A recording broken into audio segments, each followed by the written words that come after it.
ಮಹಾ ಕುಂಭಮೇಳದ ಕಾಲ್ತುಳಿತದ ಸಂತ್ರಸ್ತರ ನೆರವಿಗೆ ಮಸೀದಿಗಳನ್ನು ತೆರೆದು ದ್ವೇಷಕ್ಕೆ ಹೇಗೆ ಪ್ರೀತಿಯಿಂದ ಉತ್ತರಿಸಬಹುದು ಅನ್ನೋದನ್ನ ಮುಸ್ಲಿಮರು ಮತ್ತೊಮ್ಮೆ ತೋರಿಸಿಕೊಟ್ಟಿದ್ದಾರೆ. ಮುಸ್ಲಿಮರು ಕುಂಭಕ್ಕೆ ಬರಬಾರದು, ಇಲ್ಲಿ ವ್ಯಾಪಾರ ನಡೆಸಬಾರದು, ಕುಂಭದ ಮೇಲೆ ಧಾರ್ಮಿಕ ಶ್ರದ್ಧೆ ಇರೋರು ಮಾತ್ರ ಇಲ್ಲಿ ಬರಬೇಕು ಅನ್ನೋ ನಿರ್ಬಂಧಗಳು ಮಹಾ ಕುಂಭಮೇಳ ಶುರುವಾಗುವಾಗ ಕೇಳಿ ಬಂದಿದ್ವು.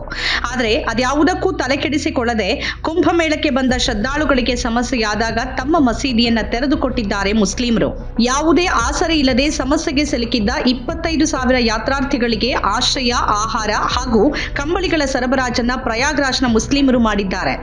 ಜನವರಿ 28ರಂದು ಮೌನಿ ಅಮಾವಾಸ್ಯೆ ಪ್ರಯುಕ್ತ ಅಮೃತ ಸ್ನಾನ ಮಾಡುವ ಸಂದರ್ಭದಲ್ಲಿ ಉಂಟಾದ ಕಾಲ್ತುಳಿತ ಘಟನೆಯಲ್ಲಿ ಸಂತ್ರಸ್ತರಾದವರಿಗೆ ಸ್ಥಳೀಯ ಮುಸ್ಲಿಮರು ತಮ್ಮ ಮಸೀದಿಗಳ ಬಾಗಿಲನ್ನು ತೆರೆದು ಆಶ್ರಯ, ಆಹಾರ ಮತ್ತು ಕಂಬಳಿಗಳನ್ನು ಒದಗಿಸುವ ಮೂಲಕ ಮಾನವೀಯತೆ ಹಾಗೂ ಕೋಮು ಸೌಹಾರ್ದತೆ ಮೆರೆದಿರುವ ಸಂಗತಿ ವರದಿಯಾಗಿದೆ.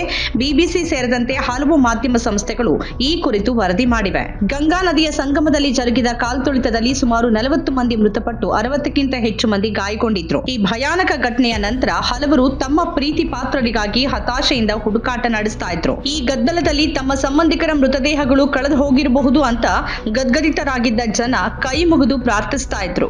ಆಸ್ಪತ್ರೆಗಳು ರಕ್ತಸಿಕ್ತ ಮೃತದೇಹ ಹಾಗೂ ಗಾಯಾಳುಗಳಿಂದ ತುಂಬಿ ತುಳುಕ್ತಾ ಇದ್ವು. ಮಹಾ ಕುಂಭಮೇಳಕ್ಕಾಗಿ ಮಾಡಲಾಗಿದ್ದ ವ್ಯವಸ್ಥೆಗಳು ನೆಲಕಚ್ಚಿದ್ರಿಂದ ಸರ್ಕಾರಿ ಪ್ರಾಧಿಕಾರಗಳು ಈ ಪ್ರದೇಶದಲ್ಲಿ ಜನರ ಪ್ರವೇಶಕ್ಕೆ ತಡೆ ಹೇರಿದ್ವು. ಇದರಿಂದ ಯಾತ್ರಾರ್ಥಿಗಳು ತಾವೆಲ್ಲಿಗೆ ತಲುಪಿದ್ರೋ ಅಲ್ಲೇ ಸಿಲ್ಕೊಂಡು ಒದ್ದಾಡತೊಡಗಿದ್ರು. ಆಗ ಅವರ ಸಹಾಯಕ್ಕೆ ನಿಂತಿದ್ದು ಪ್ರಯಾಗ್ರಾಜ್ನ ಮುಸ್ಲಿಮರು. ಜನವರಿ 29ರಂದು ಪ್ರಯಾಗ್ರಾಜ್ನಲ್ಲಿನ 10 ಪ್ರದೇಶಗಳಲ್ಲಿ ತಮ್ಮ ಮಸೀದಿಗಳು, ದರ್ಗಾಗಳು, ಇಮಾಂಬರಗಳು ಹಾಗೂ ತಮ್ಮ ನಿವಾಸಗಳ ಬಾಗಿಲನ್ನು ತೆರೆದ ಮುಸ್ಲಿಮರು ಸುಮಾರು 25,000ದಿಂದ 26,000 ಯಾತ್ರಾರ್ಥಿಗಳಿಗೆ ಉಳಿದುಕೊಳ್ಳೋಕೆ ಸ್ಥಳಾವಕಾಶವನ್ನು ಒದಗಿಸಿದ್ರು. ಅಗತ್ಯ ಇದ್ದವರಿಗೆ ಆಹಾರ, ಬೆಚ್ಚನೆಯ ಹಾಸಿಗೆ ಹಾಗೂ ವೈದ್ಯಕೀಯ ನೆರವನ್ನು ಒದಗಿಸಿದ್ರು. ದೈನಿಕ್ ಭಾಸ್ಕರ್ ವರದಿ ಪ್ರಕಾರ ಕಾಲ್ತುಳಿತ ಘಟನೆಯಿಂದ ಹೈವೇಗಳಲ್ಲಿ ಸಂಚಾರ ದಟ್ಟಣೆ ಉಂಟಾಗಿ ಸಾವಿರಾರು ಮಂದಿ ತಾವಿದ್ದಲ್ಲೇ ತಿಳ್ಕೊಂಡ್ರು. ಬಸ್ಗಳು ದಾರಿ ಮಧ್ಯದಲ್ಲೇ ನಿಂತು ಹೋಗಿದ್ರಿಂದ ಅವರೆಲ್ಲ ಬೀದಿಗಳಲ್ಲಿ ತಮ್ಮ ರಾತ್ರಿಯನ್ನ ಕಳೆಯುವಂತಾಯಿತು. ಈ ರಾತ್ರಿಯ ನಂತರ ಜನವರಿ 29ರಂದು ಖುಲ್ದಾಬಾದ್, ನಕ್ಕಸ್ ಕೊಹನಾ, ರೋಷನ್ ಬಾಗ್, ಹಿಮ್ಮತ್ ಗಂಜ್, ರಾಣಿ ಮಂಡಿ ಹಾಗೂ ಶಾಗಂಜ್ನ ಮುಸ್ಲಿಂ ನಿವಾಸಿಗಳು ಯಾತ್ರಾರ್ಥಿಗಳನ್ನ ತಮ್ಮ ನಿವಾಸಕ್ಕೆ ಸ್ವಾಗತಿಸಿದ್ರು.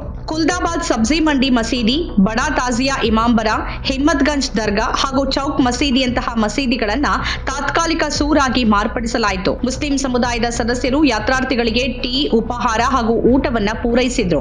ಸ್ಥಳೀಯ ಮುಸ್ಲಿಮರು ಸಂಚಾರ ದಟ್ಟಣೆಯಲ್ಲಿ ಸಿಲ್ಕೊಂಡಿದ್ದ ಭಕ್ತಾದಿಗಳಿಗೆ ಹಲ್ವಾ, ಪೂರಿ ಹಾಗೂ ಅಗತ್ಯ ವಸ್ತುಗಳನ್ನ ಪೂರೈಸುವ ಮೂಲಕ ಸಾರ್ವಜನಿಕ ಅನ್ನ ಸಂತರ್ಪಣೆಯನ್ನ ಆಯೋಜಿಸಿದ್ರು. ಈ ಕುರಿತು ದೈನಿಕ್ ಭಾಸ್ಕರ್ ಸುದ್ದಿ ಸಂಸ್ಥೆಗೆ ಪ್ರತಿಕ್ರಿಯಿಸಿರುವ ಬಹದ್ದೂರ್ ಗಂಜ್ ನಿವಾಸಿ ಮೊಹಮ್ಮದ್ ಇರ್ಷಾದ್ ಅವರು ನಮ್ಮ ಅತಿಥಿಗಳು ಅಂತ ಹೇಳಿದ್ದಾರೆ. ಕಾಲ್ತುಳಿತ ಘಟನೆ ನಂತರ ಸಾವಿರಾರು ಮಂದಿ ಕೊರೆಯುವ ಚಳಿಯಲ್ಲಿ ಒದ್ದಾಡ್ತಿರೋದನ್ನ ನಾವು ಕಂಡ್ವಿ.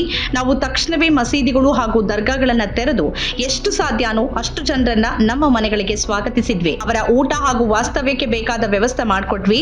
ಅವರು ಪ್ರಯಾಗ್ರಾಜ್ಗೆ ಅತಿಥಿಗಳಾಗಿದ್ದು ನಾವವರಿಗೆ ನಮ್ಮ ಕೈಲಾದಷ್ಟು ಆರೈಕೆ ಮಾಡಿದ್ವಿ ಅಂತ ಅವರು ತಿಳಿಸಿದ್ದಾರೆ. ಹಿಂದೂಗಳು ತಮ್ಮ ಧಾರ್ಮಿಕ ಪದ್ಧತಿಯನ್ನ ನೆರವೇರಿಸ್ತಾ ಇದ್ದು ಮುಸ್ಲಿಮರಾಗಿ ನಾವು ನಮ್ಮ ಮಾನವೀಯ ಸೇವೆಯ ಕರ್ತವ್ಯವನ್ನ ಪೂರೈಸುತ್ತಿದ್ದೀವಿ. ಯಾರೂ ಕೂಡ ಆಹಾರ ಅಥವಾ ಸೂರಿನ ಕೊರತೆಯಿಂದ ನರಳದಂತೆ ನೋಡ್ಕೊಳ್ಳೋದು ನಮ್ಮ ಹೊಣೆಗಾರಿಕೆಯಾಗಿದೆ. ವಯೋವೃದ್ಧ ಯಾತ್ರಾರ್ಥಿಗಳು ತಮ್ಮ ಗಮ್ಯವನ್ನ ತಲುಪೋಕೆ ನಾವು ನೆರವು ನೀಡಿದ್ವಿ. ಇಲ್ಲಿಗೆ ಬಂದವರು ಮಾನವೀಯತೆಯ ಸಂದೇಶದೊಂದಿಗೆ ಮರಳಬೇಕು ಅನ್ನೋದೇ ನಮ್ಮ ಬಯಕೆಯಾಗಿದೆ ಅಂತ ಚೌಕ್ ಪ್ರದೇಶದ ಶಿಕ್ಷಕರಾದ ಮಸೂದ್ ಅಹಮದ್ ಹೇಳಿದ್ದಾರೆ. ಮಹಾ ಕುಂಭಮೇಳದಲ್ಲಿ ಮುಸ್ಲಿಮರಿಗೆ ಪಾಲ್ಗೊಳ್ಳೋಕೆ ಅವಕಾಶ ನೀಡೋದಿಲ್ಲ ಅಂತ ಈ ಮುನ್ನ ಪ್ರಕಟಿಸಿದ್ರು ಹಣೆಬರಹ ಈ ಕಾರ್ಯಕ್ರಮವನ್ನ ನಮ್ಮ ನೆರೆಹೊರೆಗೆ ತಂತು. ನಾವು ಕಷ್ಟದಲ್ಲಿದ್ದವರಿಗೆ ಸಹಾಯ ಮಾಡುವುದು ಸಹಜವಾಗಿದೆ ಅಂತ ಖುಲ್ದಾಬಾದ್ ನಿವಾಸಿ ಅಫ್ಸರ್ ಮಹಬೂದ್ ಅಭಿಪ್ರಾಯಪಟ್ಟಿದ್ದಾರೆ. ಚೌಕ್ ಪ್ರದೇಶದ ಮೊಯ್ನುದ್ದೀನ್ ಕೂಡ ಇದೇ ಬಗೆಯ ಅನಿಸಿಕೆ ವ್ಯಕ್ತಪಡಿಸಿದ್ದು, ಯಾರೂ ಕೂಡ ತೆರೆದ ಆಕಾಶದ ಅಡಿ ತಮ್ಮ ರಾತ್ರಿಯನ್ನ ಕಳೆಯೋದು ನಮಗೆ ಬೇಡವಾಗಿತ್ತು. ಹೀಗಾಗಿ ನಾವು ನಮ್ಮ ಮನೆ, ಮಸೀದಿಗಳ ಬಾಗಿಲುಗಳನ್ನ ತೆರೆದ್ವಿ ಅಂತ ಹೇಳಿದ್ದಾರೆ. ಚಳಿಯಿಂದ ನಡುಗ್ತಾ ಇದ್ದವರಿಗೆ ಸ್ಥಳೀಯ ನಿವಾಸಿಗಳು ಹೇಗೆ ಕ್ಷಿಪ್ರವಾಗಿ ಕಂಬಳಿ ಹಾಗೂ ಹೊದಿಕೆಗಳನ್ನ ವ್ಯವಸ್ಥೆಗೊಳಿಸಿದ್ರು ಅಂತ ನಾಗರಿಕ ಸೇವಾ ಕಾರ್ಯಕರ್ತ ಮೊಹಮ್ಮದ್ ಅಜಂ ವಿವರಿಸಿದ್ದಾರೆ. ರಾತ್ರಿ ವೇಳೆ ಜನ ಚಳಿ ಹಾಗೂ ಹಸಿವಿನಿಂದ ಒದ್ದಾಡದಿರೋದನ್ನ ಖಾತ್ರಿಪಡಿಸಿಕೊಳ್ಳೋಕೆ ನಮ್ಮಿಂದ ಏನು ಸಾಧ್ಯವಿತ್ತೋ ಅದನ್ನೆಲ್ಲ ಮಾಡಿದ್ವಿ. ಆಹಾರವನ್ನ ತಕ್ಷಣವೇ ವ್ಯವಸ್ಥೆಗೊಳಿಸಲಾಯಿತು ಅಂತ ಅವರು ತಿಳಿಸಿದ್ದಾರೆ. ಸಂಕಷ್ಟದ ಸಮಯದಲ್ಲಿ ತೋರಿರುವ ಈ ಸಹಾಯ ಹಾಗೂ ಮಾನವೀಯತೆಗೆ ವ್ಯಾಪಕ ಪ್ರಶಂಸೆ ವ್ಯಕ್ತವಾಗಿದೆ. ಪ್ರಯಾಗ್ರಾಜ್ನ ಹಿಂದೂ ಮುಸ್ಲಿಮರು ಎಲ್ಲ ವಿಭಾಗಗಳಲ್ಲೂ ಮಾನವೀಯ ನೆರವು ನೀಡುವ ಮೂಲಕ ಹೇಗೆ ಮಾನವೀಯತೆಗೆ ನಿದರ್ಶನವಾದ್ರು ಅನ್ನೋದರ ಮೇಲೆ ದೈನಿಕ್ ಭಾಸ್ಕರ್ ಸುದ್ದಿ ಸಂಸ್ಥೆಯ ವರದಿ ಬೆಳಕು ಚೆಲ್ಲಿದೆ. ನಮ್ಮ ಕಾರ್ಯಕ್ರಮಗಳನ್ನ ನೀವು ನೋಡ್ತಾ ಇದ್ರೆ ನಮ್ಮ ಚಾನೆಲ್ ಅನ್ನ ಸಬ್ಸ್ಕ್ರೈಬ್ ಮಾಡಿ, ಪಕ್ಕದ ಬೆಲ್ ಐಕಾನ್ ಒತ್ತಿ ನಮ್ಮನ್ನ ಬೆಂಬಲಿಸಿ.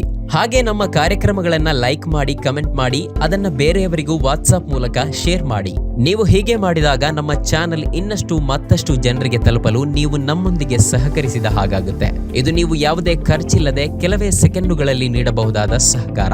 ಧನ್ಯವಾದಗಳು.